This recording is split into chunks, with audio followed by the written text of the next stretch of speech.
Entonces, ¿qué les parece si empiezo despacito a platicarles el por qué se me vino a la mente la idea de hacer de hablar de este tema el día de hoy?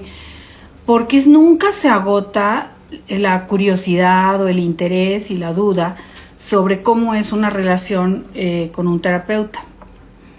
En especial, pues cuando uno nunca ha estado en una terapia o cuando hay una familia que no tiene mucha experiencia en los asuntos de la terapia, que cada vez hay menos prejuicios, afortunadamente, ¿no? De que la terapia era para los locos y todas esas cosas que ya no se usan y que ya la mayoría de la gente no piensa de esa manera.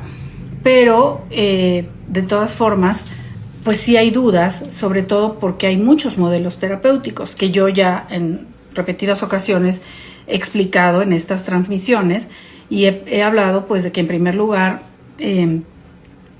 antes de elegir a un terapeuta uno tendría que investigar los estudios que esa persona tiene para saber si está formado precisamente como terapeuta y de ahí pues encontrar a la persona con la que uno se sienta mejor y el estilo de terapia o escuela de terapia con la que uno se sienta mejor. Las maneras en las que la gente normalmente busca un terapeuta es de lo superficial a lo más importante. Es decir, casi siempre piden, por ejemplo, que quieren un hombre, o que quieren una mujer, o que quieren alguien de experiencia, o alguien no muy viejo, pero tampoco no joven. Incluso, hola, Ileana, dice Rebe de Grupo Día, que es una locura pensar así, pero eso pasa, ¿no? Piensan mucho eso, o piensan, por ejemplo, si es una mujer, a veces dicen, pues que tenga hijos, para que me entienda, porque yo tengo hijos, como si la persona que nos va a apoyar brindándonos un tratamiento de terapia necesitara haber vivido todas las circunstancias que nosotros vivimos para poder no solo entenderlas, sino poder ayudarnos con los conflictos que esas situaciones nos causan. Y no es así.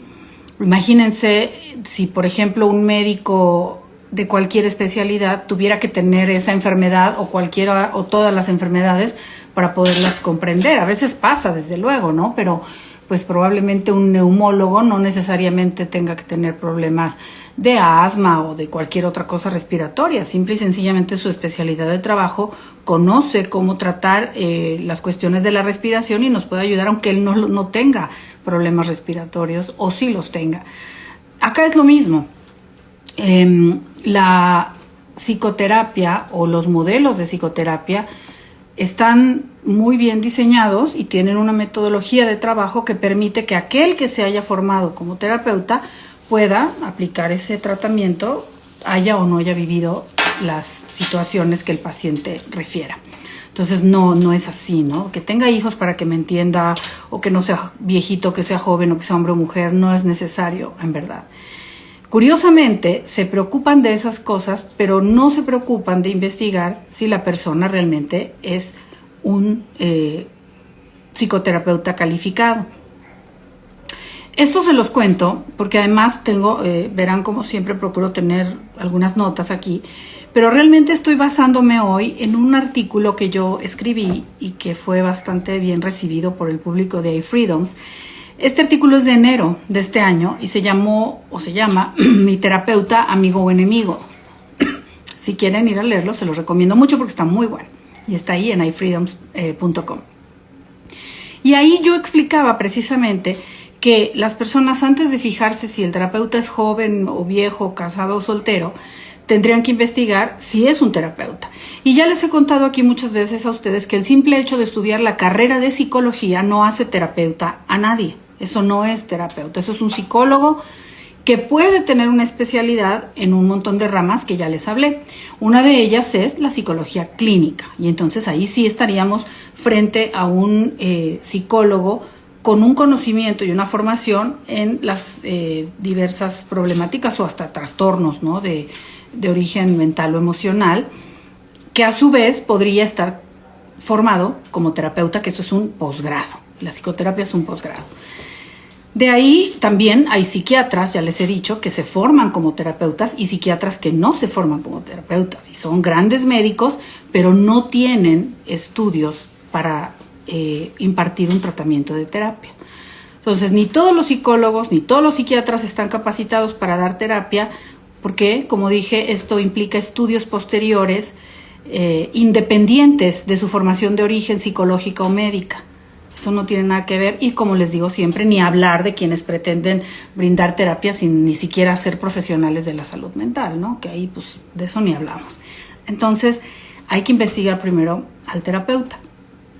Una vez que uno ya ha tenido ese cuidado al seleccionar a un terapeuta, pues la mayoría de las veces al principio uno va con muchas expectativas, ¿no? Y tienes como que muchas ideas de lo que se espera dentro de la sesión. A menudo se puede ser muy exagerado en las demandas hacia el terapeuta, como también ya les he dicho muchas veces, ¿no? Uno llega con un dolor, con un malestar o algo y uno quiere, quítame esto, ¿no? Pero lamentablemente no, esto no puede ser así, porque el trabajo mental pues lleva su tiempo, y el terapeuta ni es mago ni puede ingresar a la mente de una persona y sacarle aquello que le daña o no le gusta, sino tiene que ayudarlo a primero entender su funcionamiento mental, y después se irán haciendo cambios de manera paulatina. En el caso del tratamiento de terapia psicoanalítica, que es la que yo manejo y es de la que más les puedo hablar, aunque ya les dije, hay muchos modelos y muy buenos para diferentes tipos de personas, necesidades, hasta su personalidad, ¿no? Hay personas que de plano no les interesa un proceso de psicoanálisis, hay personas que sí, porque el psicoanálisis, como ya les he dicho muchas veces, fundamentalmente lo que busca es encontrar las motivaciones inconscientes de la conducta, aquellas que ni el paciente sabe y que por eso no ha podido resolver ni cambiar, porque ni siquiera él las conoce en realidad, de dónde le viene la manera de ser, y por eso creo pues que es un modelo muy eficaz, pero también muy arduo y que exige trabajar. Entonces, empezando por ahí, si tenemos un terapeuta, casi la mayoría de los terapeutas convencionales y muy particularmente los psicoanalistas van a tener una relación con el paciente súper profesional.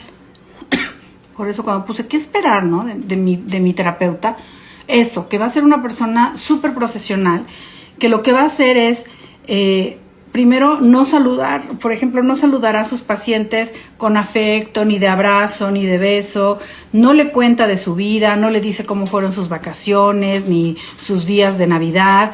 Por lo regular, un terapeuta de orientación psicoanalítica o un psicoanalista acreditado como tal, como psicoanalista, porque no son la misma cosa tampoco. Hay psicoterapia de corte psicoanalítico y hay psicoanalistas que por lo regular somos aquellos que hemos hecho unos estudios de doctorado, ¿no? Después de hacer una maestría. Entonces, en la mayoría de los casos de nosotros, los psicoanalistas, no tenemos fotos familiares, no tenemos souvenirs que hemos traído, recuerditos, cosas en nuestros consultorios, porque si nosotros queremos poner en marcha el funcionamiento mental del paciente y sobre todo que se muestre su inconsciente, no podemos ofrecer dentro del consultorio elementos reales que puedan influir en él, ¿no? Y de todos modos pasa, los pacientes llegan y dicen, ¿y por qué su sillón es de este color y no de otro? Esa mesa que tiene ahí se parece a no sé qué, pero son elementos más o menos neutrales, para que la imaginación, la creatividad y la expresión del inconsciente del paciente fluya en libertad, pues tiene que haber la menor información posible. Por eso no tenemos ni fotos, ni diplomas, ni nada de congresos ahí colgado, ni juguetes de nuestros hijos, nada de nuestra vida privada, para que la mente del paciente pueda trabajar así, en un espacio, digamos, más aséptico, ¿no? Así se trabaja. Y porque además todo está centrado en el paciente, no en el analista, en la vida del paciente, en las fantasías del paciente, en los problemas del paciente y no en ninguna otra cosa que tenga que ver con el analista. Ahí es donde puede empezar uno de los primeros problemas, porque los pacientes empiezan a dar cuenta de que la relación entre ellos y el terapeuta es asimétrica. No es simétrica como cuando dos amigos van a tomar un café y se platican cosas. Pueden sentir raro, ¿no? Que a veces le preguntan a uno, ¿y qué tal tus vacaciones? Y uno le dice, cuéntame tú de las tuyas, ¿no? Y piensan, tú no me quieres contar nada de ti. Uno les explica, por supuesto, al inicio del tratamiento, mira, esto se trata de ti, no de mí. Lo más importante es que tú me cuentes de ti, lo tuyo y tal y tal. También hay pacientes que a veces se pueden molestar por ciertas normas, como el pago de honorarios, ¿no? Sino que no vienen, tienen que pagar. ¿Por qué? Porque el terapeuta separa horarios ya fijos para ese paciente y no es como en el dentista, ¿no? Que a lo mejor hoy puedo meter a un paciente y si no le llamo a otro, hubo una cancelación, venga y le ponemos la liga nueva o lo que sea. No, aquí hay, como son tratamientos de una duración más o menos larga, pues uno necesita planificar y darle su día a cada quien. Entonces, cuando faltan, pues aunque avisen, eso se tiene que pagar porque es un horario que ya está ahí y muchas veces eso los molesta a algunas personas. También lo que se puede o no se puede hacer, porque así lo puse en el cartel de anuncio del día de hoy de esta transmisión, es que, por ejemplo, con los pacientes, los terapeutas psicoanalíticos no nos damos regalos, no hacemos prácticamente ninguna actividad de tipo social, convencional, aunque en otros ámbitos o con otros médicos o con otras personas con las que uno tiene contacto y utiliza sus servicios se acostumbren, como los regalos de Navidad o cuando es tu cumpleaños, te traje un detalle. Nosotros, los de corte psicoanalítico, no hacemos eso, por lo mismo que acabo de señalar, porque queremos mantener la neutralidad total y ser como casi un espacio en blanco donde el paciente nos va escribiendo y nos va describiendo su historia. Y si tenemos esta interacción, ¿no? De que nos damos regalos, yo le doy o él me da, yo me llevo una parte de él a mi casa y él puede tener cierta sensación, ¿no? De que como que somos amigos, es lo que les digo, y no es así, no tiene que ser así. Tiene que ser muy, muy claro que uno es el terapeuta y que el paciente es el paciente. Yo escribí en este artículo, a veces los pacientes se van a enojar porque, como puse también en el cartel, no les va a dar la razón siempre. Les va a hablar el terapeuta con la verdad. Pero la verdad es lo que sana, la verdad es lo que da el autoconocimiento y la capacidad de cambiar aquellas cosas que nos han llevado a ese punto en el que tuvimos que pedir ayuda porque nuestra vida no iba bien.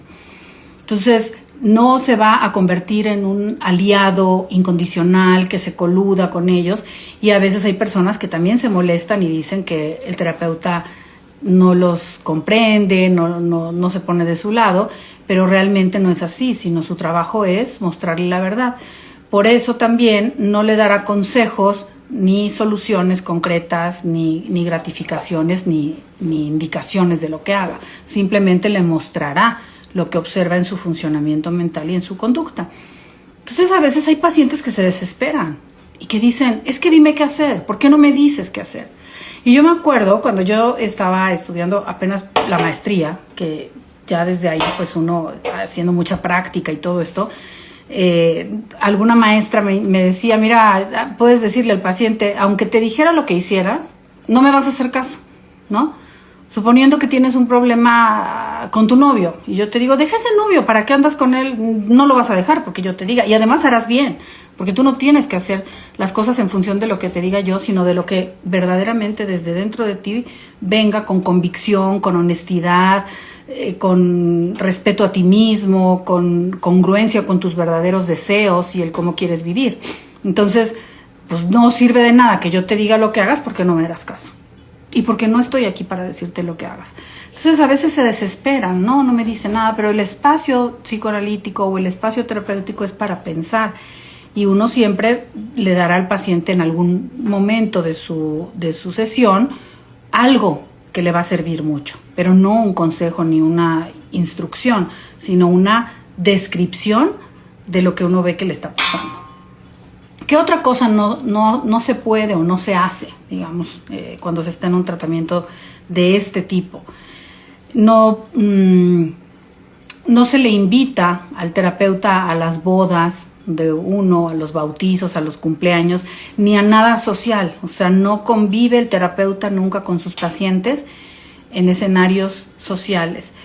Y aquí, Rebe, a lo mejor me vas a poder entender un poco, aunque claro, tú eres una maestra, una gran maestra, que sí se vincula mucho emocionalmente con sus pequeños alumnos y grandes alumnos, pero sí hay espacios, ¿no?, que no contaminas, por ejemplo, en tu escuela. Yo recuerdo que alguna vez hablamos sobre las famosas clases abiertas y que tú decías que después de tantos años de experiencia llegaste a conclusiones de que, sobre todo en el caso de los alumnos que tú educas, que tienen educación para adultos y algo de, bueno, lo que llamamos educación especial, meter a gente a observar en vivo una clase abierta contamina el clima de trabajo y ya no hay espontaneidad. Entonces, ni los alumnos trabajan como lo hacen normalmente, ni lo que observa el visitante es realmente como se conducen, ¿no?, en lo habitual. Y así igual ocurre con la relación entre el paciente y el terapeuta. Si el terapeuta y el paciente un día se encuentran en una fiesta, imagínense cómo se contaminaría la relación que tienen de confianza, de un vínculo tan íntimo, que de pronto pues sería como raro, ¿no? Ay, ahí anda mi terapeuta, me va a ver que ando, yo qué sé, tomando, o viceversa. A lo mejor veo a mi pobre terapeuta con su copita y ya me imagino cosas de él, y lo dejo de ver como lo que tendría que verlo, no porque haga nada malo, sino simplemente porque se está contaminando la relación, que no debe suceder tal cosa. Entonces, por eso no vamos a las bodas, no vamos a los cumpleaños, ni los invitamos tampoco a nuestras cosas, ni les platicamos de nuestra vida privada, nada. Los pacientes poco a poco se van acostumbrando, van comprendiendo y de repente dicen, bueno, yo no sé si tengas hijos o no, pero me imagino que si los tuvieras serías tú así, porque cuando me dices esto siento que eres maternal o yo qué sé, y eso es lo que queremos, eso, que se imaginen cosas a partir del trato que tienen con nosotros y eso lo usen para hablarnos de ellos mismos, de cómo ellos se sienten, porque entonces así nosotros comprendemos cómo se relacionan con el resto del mundo, por ejemplo. Otra cosa importante, así como digo, que no vamos a tomar café, no vamos a ir a los cumpleaños, ni a las bodas, ni a nada. También la particularidad de la relación con un terapeuta es que la intimidad y la confianza que se llega a tener a menudo no se tiene con ningún otro, con ninguna otra persona. Y eso es lo interesante, que uno dice, a ver, ¿cómo? No es mi familia, no va a compartir mis momentos festivos, ni mi graduación, ni nada de mi vida. Me dice que no le puedo regalos, que yo no recibiré tampoco regalos, pero al mismo tiempo llegará a ser, si yo aguanto y me quedo en el tratamiento el tiempo suficiente, llegar a ser la persona que más me conozca y en la que más yo pueda confiar. Y por eso también, qué padre saber que uno tiene toda la seguridad del mundo de que allá hay una confidencialidad y que no hay esa contaminación donde uno diga, mira, ahorita está mi terapeuta platicando con mi prima, y aunque uno confíe mucho en él, sentiría una cosa rara, ¿no? De pensar, le he contado cosas horribles de mi prima a mi terapeuta y ahora está ahí con ella platicando porque la invité a la fiesta, ¿no? Aunque sepas que no lo hará, pero sería inquietante, raro, y por eso simplemente no se hace. Pero la relación sí es muy importante, muy estrecha y muy íntima, pero es diferente a cualquier otra relación, diferente a cualquier relación de tipo social. No sé si tienen alguna pregunta o comentario hasta acá. Es una relación muy rica y muy distinta, les digo, distinta a todo. También el paciente va a saber que con su terapeuta, pues no, el terapeuta no le va a hacer promesas, pero siempre tendrá la tranquilidad y la seguridad de saber que cada vez que llegue a la consulta o al consultorio, el terapeuta va a estar ahí, sin excusas ni olvidos. El terapeuta difícilmente va a ser como ese amigo que te dice, ay, perdón, ya no llegué, pasémoslo otro día, o que te deja plantado, o que a la mera hora se va más temprano. O sea, eso es una cosa que también conforta muchísimo a las personas que que vienen con una necesidad emocional de algún tipo, conforta mucho tener esa seguridad de que hay alguien ahí, aunque le estemos pagando y sea su trabajo, pero que también es un ser humano y que nos ve como seres humanos, que siempre está ahí para ti y que pocas veces te va a fallar. Te puede fallar por eso, porque es humano, pero pocas, muy pocas. O sea, tienes la certeza de que sí o sí, a la hora acordada, tú vas a llegar y él ahí está. No habrá esta duda de y si sí, y si no, y le gané, y si se hace, nunca. O sea, siempre estará ahí esperándote. Tampoco necesitas asustarte pensando que te juzgará o que se va a asustar de lo que le cuentes. Vas a saber que no necesitas que te jure nada para saber que lo que se dice entre esas cuatro paredes nunca va a salir de ahí. El terapeuta a veces te va a sacudir un poco, ¿sabes? Siempre con respeto. Y sobre todo una cosa increíble es que el terapeuta nunca se va a tomar personal nada de lo que tú le digas.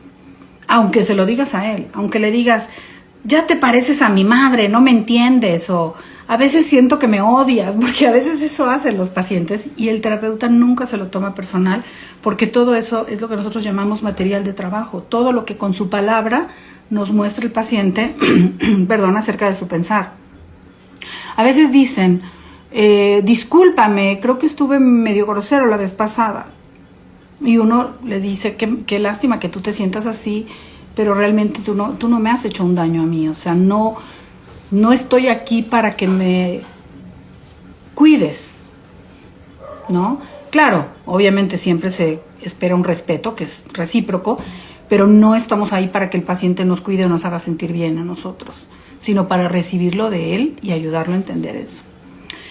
A veces el paciente, cuando uno no se toma nada personal, también se enoja.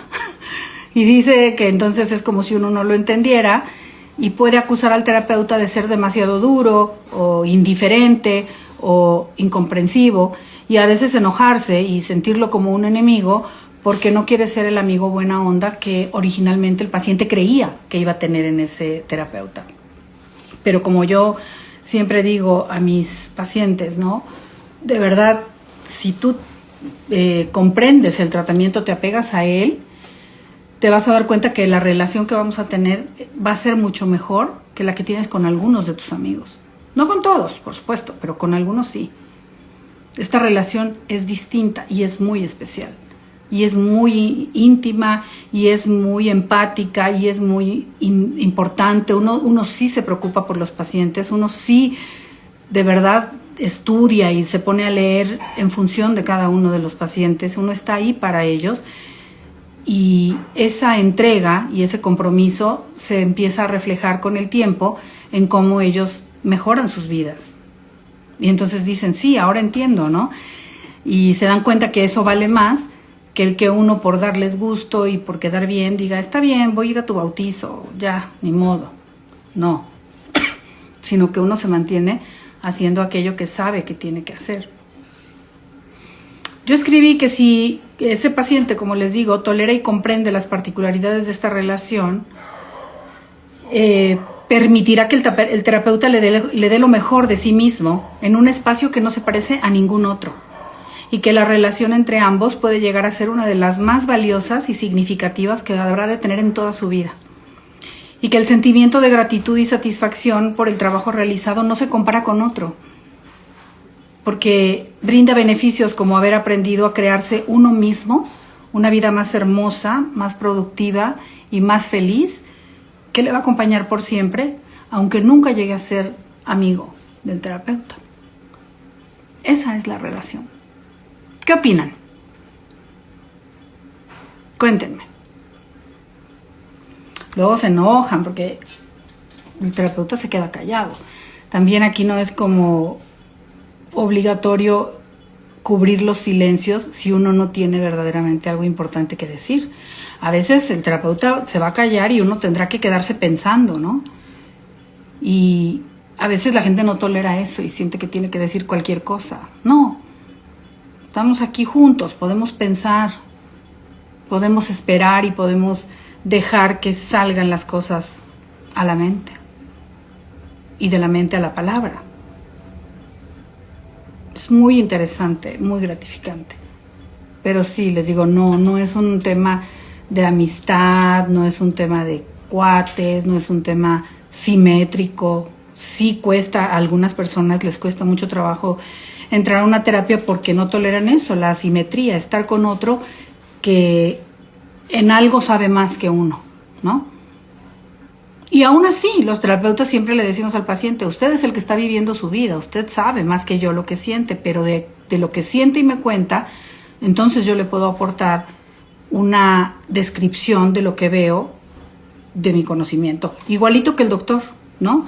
El doctor que te dice, oiga, ¿de verdad le duele mucho la panza? Y uno le dice, sí, bueno, yo entiendo que le está doliendo y al mismo tiempo puedo entender el origen, ¿no?, de este dolor que usted no sabe. Y el origen es que usted se está tomando un medicamento muy fuerte en ayunas, por ejemplo. Eso no lo sabe el paciente. Lo que sabe es que le duele y dónde le duele. Pero no se ha dado cuenta o no sabía que lo que se lo provocaba. Y eso es lo que hace el doctor. O al revés, la verdad también llega a suceder. Por eso los terapeutas, ya les he dicho también muchas veces, también necesitamos atendernos nosotros, ¿no? También nosotros estar en un proceso de análisis y tener un supervisor experto que nos apoye en esta tarea para que nunca nos perdamos en nuestro narcisismo y perdamos de vista cosas que a veces pudiera pasar. Como que, yo lo digo, y perdón aquí quien se sienta aludido, pero es como cuando uno va al ginecólogo y uno se siente molesto, ¿no? O al dentista, pensemos, lo que quieran pensar así, de que te revisan y es molesto, ese ruido del taladro, o no sé. Y el doctor te dice, ay, ¿a poco te duele tanto? Ay, ¿a poco te pones, no, nervioso? Ni qué fue. Y uno dice, a ver, pícate tú o ponte tú, ¿no? Porque uno está sintiendo eso. Pero él sabe también su trabajo. Entonces uno como que hace un punto medio entre creerle que sabe lo que hace y tolerar y comunicarle que uno está sintiendo una molestia. Pero sí, a veces hay doctores que como que no nos creen mucho, ¿no? Y dicen, ay, ¿a poco te duele tanto? Si ya te puse tal medicamento. Y uno, no, pues te lo tengo que decir, me sigue doliendo, yo soy diferente, a mí me duele más que a otros, hagamos algo al respecto. Y entonces el doctor te dice, bueno, está bien, déjame ver cómo te ayudo para que el dolor disminuya, igual en la terapia. Uno le explica al paciente a veces y es muy bonito cuando de pronto el paciente dice, bueno, sí lo entiendo, ya lo entiendo, pero ¿cómo me cuesta trabajo? Entonces uno dice, eso sí, yo sé que te cuesta trabajo, pero qué padre que al menos te estés dando la oportunidad de comprender que pues tus errores, los límites que no has puesto, las cosas que tú provocas en las personas y que después se vuelven en tu contra y te duele, ¿no? Por ejemplo, nadie me habla, nadie me quiere, todos me abandonan. Bueno, habrá que ver qué has hecho tú para que eso suceda y entonces ahí te va a doler, vas a sentir muy feo, pero pues ya estamos en el camino de resolverlo si conocemos la razón, ¿no? Y entonces es cuando a veces dicen, bueno, sí lo entiendo, que tengo que ser diferente o tengo que hacer tal cosa distinta, pero me cuesta mucho trabajo, o me cuesta trabajo tomar decisiones, o me cuesta trabajo aceptar la realidad, y uno ahí es donde se pone tan empático que uno dice, yo lo sé que te cuesta, y sé que te duele, y sé que es difícil, pero qué bueno que al menos te des la oportunidad de pensarlo. ¡Ay, hola Guille! No te había visto, qué bueno que viniste. Pati, ¿cómo estás? Hola Rick. Ah, Mario, qué gusto. Mario, platícame algo, pregúntame algo. Dice Rebe, es que le dices cosas muy tuyas que no le dices a nadie, efectivamente. Entonces, imagínense, por eso toda esta protección que se hace en este contrato verbal que hacemos con los pacientes es muy importante, ¿no? Decirle, mire, yo le aseguro a usted que todo lo que me diga no sale de aquí en ningún momento y le sugiero que usted haga lo mismo, que mantenga nuestras sesiones en el ámbito de lo privado. ¿Por qué?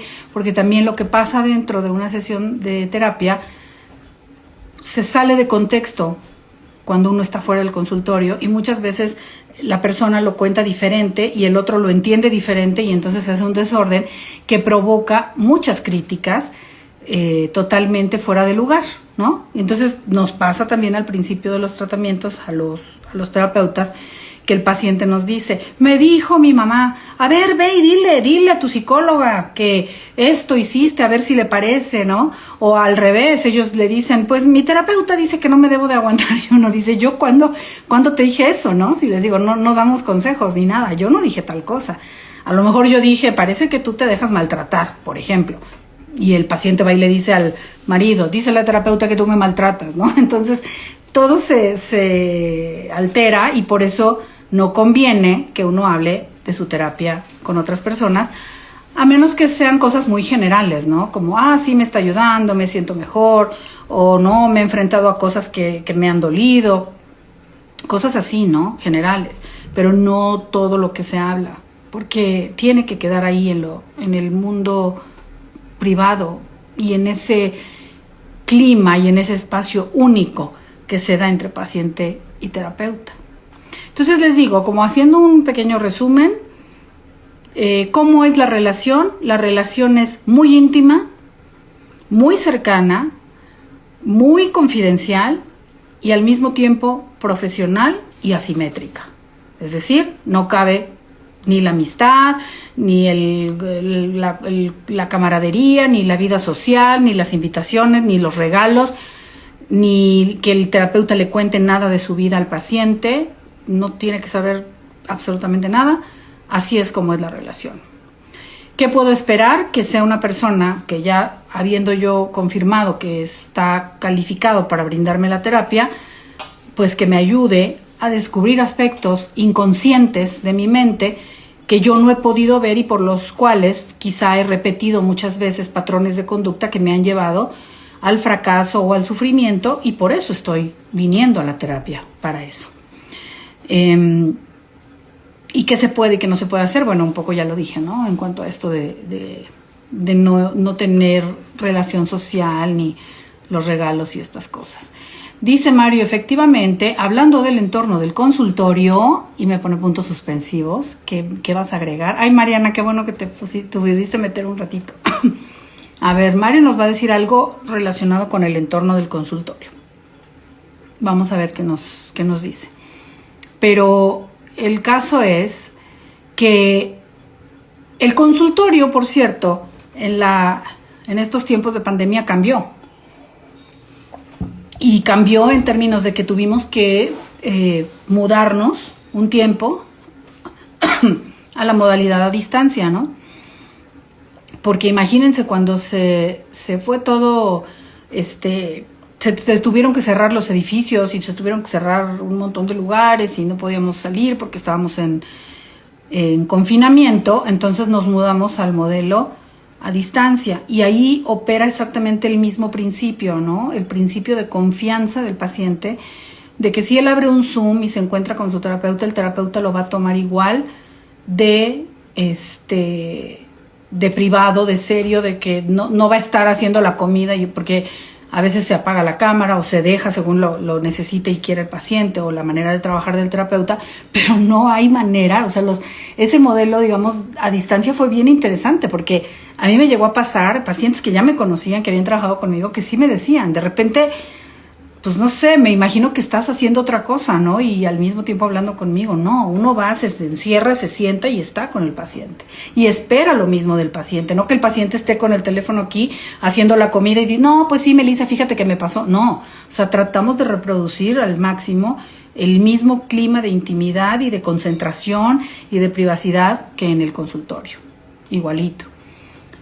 Dice Mario, va a decir de lo del consultorio. A ver, sin tomar terapia, tuve a bien visitar tu consultorio, me encantó el aroma, la limpieza, la paz que se siente, me imagino, por lo que comentas es muy importante. Sí, tiene que ser un entorno así, que favorezca la relajación para que el paciente pueda hablar.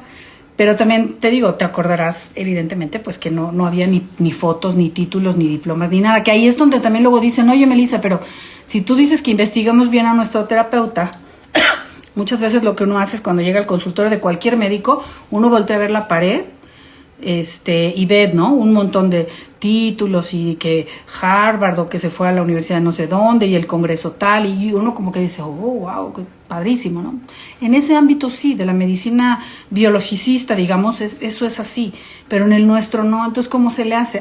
Pues muy fácil, uno puede googlear, uno puede, casi yo siempre sugiero que sea por referencia, o sea, que alguien te recomiende, mira, yo conozco a ese terapeuta, yo sé que estudió en una buena escuela, he visto su seriedad, he visto su consultorio, ¿no? Y preguntarle al terapeuta, indudablemente preguntarle, oye, ¿y usted dónde estudió? ¿Qué especialidad tiene? Y uno le dice, ¿cómo no? Mire, pues yo tengo un grado de doctorado por tal escuela y, ¿no? Y mi corriente es esta y tengo tantos años de experiencia, y uno le dice, ¿no? Y la persona, pues en un momento dado, si quisiera ver algo, uno se lo podría mostrar, pero no lo tenemos ahí en exhibición. Tayari dice, ¿qué pasa si te encuentras a tu analista fuera del consultorio? Fíjate que esa es una gran pregunta que a mí me preocupaba mucho cuando yo estaba estudiando, sobre todo la maestría. En el doctorado, pues ya, o sea, ya habíamos pasado tantas cosas que como que ya lo había yo asumido, pero sí me inquietaba porque, bueno, como les cuento siempre, a mí me educaron, entonces también como que no podía yo entender o compaginar las normas profesionales de un psicoanalista, en este caso, con la educación que me dieron en mi casa de que uno siempre saluda y todas esas cosas, ¿no? Entonces era un poco difícil, pero la verdad es que si se puede evitar el saludo cercano, siempre es mejor. ¿Por qué? Porque imagina que te encuentras fuera del consultorio a tu analista.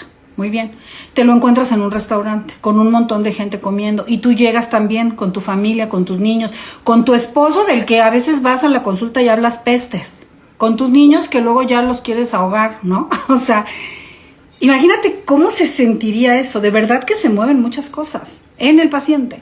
Y va a ver a la persona, y va a esperar, si se acerca a esa mesa a saludar, va a esperar que el analista, como en cualquier situación social, le diga, ay, hola, qué gusto, pues miren, les presento a tal, este es Perenganito, mi marido, y ya rompimos todo lo que habíamos creado dentro del consultorio, que era este anonimato que permite que el paciente haga lo que nosotros llamamos asociación libre, que él deje su mente imaginar, fantasear sobre el analista o no, y no tenga esta información concreta. Entonces, la sugerencia es evitar eso. Entonces, por ejemplo, si yo veo a mi analista caminando en el centro comercial, yo, Melissa, como paciente, muy probablemente me iré por otro ladito para no tener que topármela, ¿saben?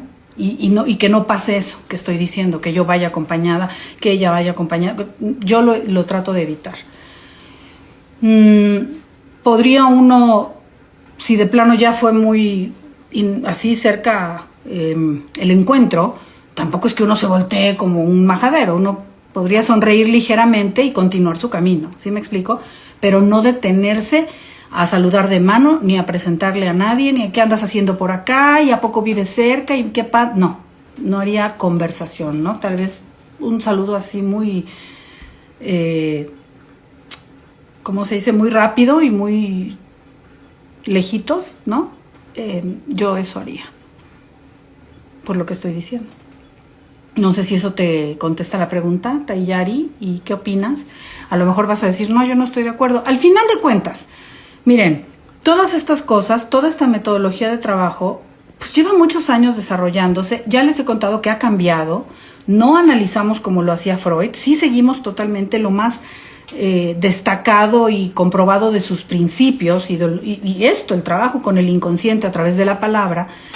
Muchos de nosotros, como yo misma, seguimos usando el diván como él lo usaba, porque nos queda clarísimo que la persona recostada, viendo hacia el frente o hacia arriba y sin tener la cara del analista ahí, como si lo estuviera fiscalizando, los deja hablar y sentirse libres y en una gran confianza, y por eso seguimos trabajando de esa manera. Pero hay cosas que han cambiado. Él, por ejemplo, trabajaba 5 o 7 días a la semana con los pacientes. Nosotros ya no podemos hacerlo porque los tiempos no lo permiten, porque la gente no podría, y trabajamos 3 veces, 2 veces a la semana, 4 cuando mucho, pero ya eso cambió. O sea, sí ha evolucionado. Hay muchos psicoanalistas posteriores de los que les hablo aquí todo el tiempo. Semicontemporánea, Melanie Klein, de la que les hablo mucho, que se enfocó muchísimo en los niños muy chiquitos. Tenemos a Lacan, francés, que también se dedicó a estudiar a Freud al derecho y al revés, y luego hizo sus propios aportes. Y todo eso lo utilizamos porque funciona y porque tiene una base teórica muy cuidada y muy profunda. Por eso ahorita me acordé de una cosa que les quería platicar, a propósito de lo del inicio, ¿no? Entonces, no todo psicólogo es terapeuta y no todo terapeuta es para todos. Hay que ver para qué lo quieres y qué tipo de terapia quieres. Hace unas semanas, en un artículo que yo escribí, alguien me hizo un comentario y me puso, sí, como dice la doctora no sé quién, siempre es mejor hacer tal cosa, ¿no? Entonces, yo desde el momento que veo eso, es lo que les digo, siempre es nunca, siempre, ahora sí que siempre si nunca, yo hago un alto y digo, habría que ver, porque cada caso es único, de lo que sea que estemos hablando, ¿no? Y después veo que la persona me está mencionando a una doctora, busco el nombre porque a mí la verdad no me sonó, y pues no es una doctora, es una psicóloga que ha escrito un par de libros y da conferencias. Está bien, está muy bien, pero es una psicóloga, no es una doctora de nada, no tiene un PhD porque es una persona de Estados Unidos, no. Entonces hay que saber quién es quién y llamar a las cosas por su nombre. Entonces no puedes decir que una doctora es alguien que no tiene un doctorado. Podrá ser una gran psicóloga clínica y seguramente muy exitosa con sus libros, pero no es una doctora, y no digo que sea mejor o peor, pero es diferente, es otra cosa. Entonces, acá nosotros tenemos estas reglas, digamos, o esta metodología que parece un poco estricta y que hasta en nuestras familias luego nos dicen, ay, tú ya parece religión, cuando uno dice, no, es que el paciente no debe ver esto, no debe aquello, no debe... Pero por algo, el método funciona como funciona y lo cuidamos y lo respetamos y lo cobijamos como es, para no empezar a hacer desorden y revolturas y cosas que terminan no siendo útiles, ¿no? Esto está probado. Es lo mismo que me acuerdo cuando trabajaba en la aviación, ya ven que les he platicado que tuve muchos años como sobrecargo de aviación. A veces teníamos en unas temporadas ciertas actividades junto con los pilotos. Nuestra edificio de capacitación estaba dividido en una parte de pilotos y una parte de sobrecargos en el mismo predio, en el mismo lugar, y en algunas ocasiones hacíamos actividades compartidas con ellos. Y yo me acuerdo mucho que de las primeras veces que fui al área de ellos, donde están los simuladores de vuelo de pilotos, había unos letreros por todos lados que decían algo así, ya no me acuerdo las palabras exactas, pero algo así como, por favor, apéguese al manual, no invente procedimientos. Así decía. Y es una frase que se me quedó y hasta la fecha a veces la repito. Cuando, por ejemplo, no sé, le digo a alguien, ¿no? Vamos a hacer esto así y te toca tal y en mi casa o yo qué sé, y me dice, no, y yo, a ver, no invente procedimientos. Es así, ¿no? Entonces igual esto, es así. Imagínense un piloto aviador que le están dando un plan de vuelo y el procedimiento correspondiente para hacer ese despegue, aterrizaje, pasar esa turbulencia, no sé, nivelar a tantos pies de altura, lo que tenga que hacer, y que él diga, no, ¿y qué tal que mejor le muevo? Porque yo soy muy bueno, soy de un fregón, y yo ya sé, y le pongo y le quito, y yo, ay, no estoy de acuerdo. Imagínense. Es que no eres el único, además, hay muchos aviones ahí volando, y si todos siguen el orden que debe de ser, seguramente les va a ir mejor que si alguien empieza a meter de lo suyo. Pues acá igual. Acá igual, si yo digo yo soy psicoanalista, yo tengo mi psicoanalista y yo tengo mi supervisor psicoanalista, pero yo empiezo a hacer cosas a mi modo y hago una fiesta y invito a todos mis pacientes y comemos juntos pastel, pues ya me salí del método, ¿no? Ya me salí del método y entonces eso va a tener consecuencias. Y ya no voy a poder, pues, considerarme parte de este grupo de trabajo o de esta escuela de trabajo, ¿no? ¿Cómo ven? Y tranquiliza saber eso, que uno no tiene que quedar bien, que uno no tiene que, les digo, socializar. O sea, al principio se siente raro, pero después uno dice, ay, qué bueno, ¿no? Qué bueno que no. O sea, que yo puedo venir aquí ser tan yo, no porque seamos falsos afuera, pero como que descansar de cosas que uno a veces sí tiene que cuidar. Por ejemplo, en el trabajo, si uno está muy triste, uno no puede andar en el trabajo llorando, o no debe. Uno tiene que ser profesional. Qué padre poder llegar a acostarse en un diván y empezar a llorar como un bebé si lo necesita, y decirle a su terapeuta que uno está sufriendo, que uno tiene dolor, y luego ya salir tranquilo.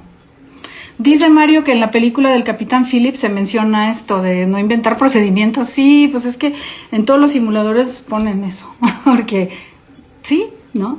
Entonces, les digo, ¿no? Y saber que no me van a criticar, sino que me van a ayudar a entender, que le puedo hablar a un terapeuta de mis fantasías más terribles, ¿no? De, ay, no sé, de repente la verdad sí, ya quisiera, yo qué sé, hacer cosas que no lo diríamos a la fría luz del día en una plática de amigos, porque son cosas que nos vienen de momento en los impulsos, pero que si las analizamos, entonces a lo mejor podemos entender, bueno, sí, estoy demasiado cansado, necesito darme un tiempo, me estoy exigiendo mucho, con razón me siento rebasado y ahora la quiero agarrar con todos, yo qué sé, o sea, lo que cada uno tenga, lo que cada uno traiga, pero sobre todo lo que les digo siempre y sobre lo que escribo todo el tiempo, porque es la base de mi trabajo, pues el enfrentamiento con la verdad, pero con la verdad más apegada a la realidad que se pueda, no a la que yo me construyo en mi mente. El tolerar la verdad, y esa verdad incluye tolerar nuestros defectos, nuestros errores, nuestro lugar en el mundo, tolerar, por ejemplo, cuando les he hablado del conflicto edípico, ¿no? Tolerar que no somos los únicos para nadie, que no somos los mejores siempre, que no somos tan especiales a fuerza para todo el mundo, pero que aún así somos valiosos y somos importantes y podemos querernos a nosotros mismos y ser queridos por mucha gente, pero sin necesidad de sentir que tenemos que estar arriba de otro. Que podemos tener nuestras propias cosas y no arrebatárselas a otros, que podemos tener nuestros propios triunfos sin dolernos de los demás como si minimizaran los nuestros, porque eso no es así. Descubrir si las personas a lo mejor sentimos que no están ahí para nosotros y que no nos apoyan como quisiéramos, pues darnos cuenta que a lo mejor nosotros hemos sembrado en ellos esa indiferencia o esa lejanía o lo que haya sido. Y tolerar esa verdad duele mucho, pero un terapeuta entrenado podrá contenernos y podrá ayudarnos a tolerar ese dolor y a trascenderlo. Eso es lo que se puede esperar en una terapia. De eso se trata. No de que a uno le den palmadas en la espalda y le digan, pero qué malos son todos contigo, mira lo que te hacen. No, porque aún si todos son malos contigo y te hacen cosas, muy probablemente es porque tú te dejas. Entonces, ¿qué onda, Tuti? Llegaste tarde, ya me voy casi, pero ahorita lo vas a ver en repetición. Qué bueno que estés aquí. Así es que, pues eso sería lo que les quería platicar el día de hoy acerca de este asunto de cómo es la relación entre un terapeuta y un paciente, que es tan bonita, tan rica, tan gratificante. Y saben que yo sí creo que todos algún día deberíamos tomar terapia un rato por lo menos, aunque creamos que no tenemos conflictos, porque todos tenemos algo, aunque sea estrés, ¿no? O dudas, cómo criar a los hijos, ¿no? A veces siento que no soy buena mamá, o que soy ineficiente en mi trabajo, o lo que sea. Sería bueno alguna vez ir a ver qué traigo yo adentro que no me he dado cuenta, y crecer y ser mejor persona. Sería muy lindo. Y bueno, como siempre les he comentado y como siempre les prometo que vamos a seguir teniendo invitados. De hecho, pronto voy a tener un invitado que ni se imaginan. Para los que luego dicen que aquí hablamos de muchas cosas solo porque soy psicóloga, pues no, en primer lugar, no es poca cosa ser psicóloga, pero es que también ya les dije, soy maestra y también soy doctora en esta disciplina que se llama psicoanálisis, y entonces este gran mundo de la psicología y del psicoanálisis de lo que se ocupa es de la mente y todos sus derivados, vamos a decir, todo lo que surge de la mente, que es el mundo completo. Toda la creación humana proviene de la mente, y por eso podemos hablar absolutamente de todo y relacionarlo con los aspectos psicológicos y de todo el funcionamiento mental. Así es que no les quiero decir, pero voy a tener un invitado que no se imaginan de lo que nos va a hablar, y yo voy a explicar el por qué la atracción por una actividad de mucha adrenalina, de peligro y de mucho interés para el público, que ya sabrán de qué se trata. Y yo les voy a contar por qué nos llaman la atención esas cosas, por qué a la gente le gusta llevarse a sí mismo al límite, ¿no? Sentir el peligro así como en la rayita y a uno verlo y las gratificaciones que eso da. O sea, yo les voy a explicar el trasfondo psicológico y nuestro invitado pues nos va a contar su experiencia, que es increíble. Me dice Mario, me pasa mucho en mi trabajo que la gente sube con muchos problemas, admiro mucho tu trabajo. Gracias, Mario, qué lindo. Pues diles, o sea, tú que estás aquí, diles, mire, yo les recomiendo que se atienda en una buena terapia, nada más fíjese bien con quién, pregunte, ¿no? Y atiéndase. Y entonces pues ya les estarás haciendo una ayuda. A veces la gente lo único que quiere es que la escuchen también, ¿no? Pero pues es que no basta con eso. Eso se llama evacuar, ¿saben? Cuando la gente cree que nada más es hablar y ya descansé, ya hablé, ¿no? Como catarsis. Sí, pero ¿eso qué? O sea, eso no cambia gran cosa, solamente es como un descanso momentáneo, como vomitar, pero no es una cura. Uno tiene que atenderse de verdad y pensar por qué le están pasando las cosas, ¿no? Cómo ha llegado uno a donde está y cómo puede uno modificar el camino si es que eso es lo que quiere. Y sobre todo, uno mismo. Ya les dije, esto es para uno, no es para que lo oiga el vecino, no es para que lo oiga mi hermana, no es para que ojalá mi madre pensara es para mí, es para que cada uno de nosotros que estamos hoy aquí nos apliquemos este pensamiento y digamos qué tan dispuesto estoy a conocer la verdad sobre mí mismo, a tolerarla y a mejorar aquellas cosas que sienta yo que no están realmente bien en mí, antes de estar viendo a los demás. Siempre primero, ahora sí que empiece por mí, ¿no? No estar viendo a los demás, ocuparse de la propia vida y no de los otros, no estar queriendo decirle a la gente lo que haga o preocupándonos, entre comillas. Es que me preocupas, ¿cómo estás? Yo veo que tienes esto, te quiero avisar. No, mejor tú, cada quien, como yo digo siempre, you do you, I do me, ¿no? Dices, Mario, dejan su vómito aquí en tu coche. Ay, no, pon música alta o algo, o pon un audiolibro, dile, disculpe, es que estoy estudiando, tengo que venir oyéndome al libro, o no sé si luego te acusan, ¿verdad? Pero bueno, ¿qué te digo? Siempre ser empático y buena persona siempre va a ser útil, pero no dejar que abusen. Lo que hago es imaginar que tengo una bolsita, meto todo ahí y por la ventanilla va muy bien hecho, me parece muy bien. Bueno, pues creo que lo vamos a dejar aquí. Yo les agradezco como siempre su atención, su tiempo, su compañía, su cariño y nos vemos la próxima semana y ya les dije, vienen sorpresas muy padres que les van a encantar. Por favor, como siempre les digo, recuerden que este es un canal diseñado para difundir conocimiento, ciencia y cultura. Así es que ayúdenme y compártanlo con personas que ustedes consideren que lo pueden valorar y apreciar. Como siempre les mando un abrazo. Hasta la próxima.